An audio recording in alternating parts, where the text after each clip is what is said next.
Louis IX est un monarque français qui a régné de 1226 à 1270, qui a été immortalisé auprès du grand public comme le roi rendant la justice sous son chêne. Et en effet, Louis IX est un monarque qui a mis en scène sa justice pendant tout son règne.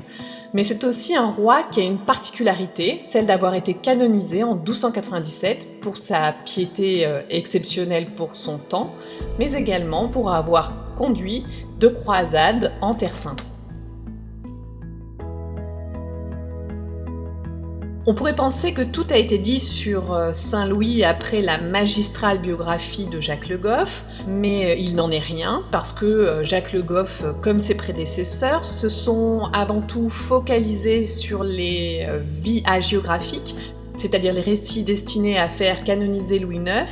qui ont été produits juste après sa mort, et dès lors, ils ont négligé les sources de gouvernement que sont par exemple les registres du Parlement de Paris, les grandes enquêtes qu'il a menées dans son royaume, ou encore ses actes de gouvernement qui, à l'heure actuelle, ne sont toujours pas édités, et c'est une autre particularité de ce roi. Ce colloque aura à cœur de se focaliser non pas sur le saint ni sur sa fabrique, mais bel et bien sur le monarque et sur son gouvernement.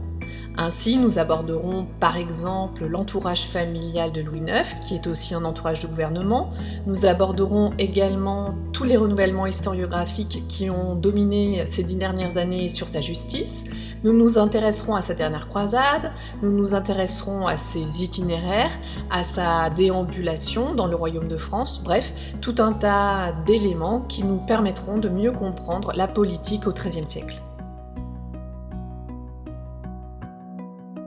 Saint-Louis fait encore les gros titres et la une de l'actualité, notamment dans la ville de Saint-Louis, aux États-Unis, puisqu'il est question de déboulonner sa statue dans les mouvements post-George Floyd. On reproche au roi son antisémitisme et également ses croisades contre les musulmans. Alors bien entendu, le colloque s'intéressera à ces dimensions, l'antijudaïsme de Louis IX et le rôle notamment de la croisade dans son gouvernement, mais il aura également à cœur de montrer d'autres dimensions qui sont tout aussi actuelles et tout aussi modernes. Par exemple, la genèse de l'État moderne, qui prend son essor sous son règne, par exemple la naissance d'un État de droit, avec par exemple l'instauration de la présomption d'innocence qui est encore en vigueur dans notre pays.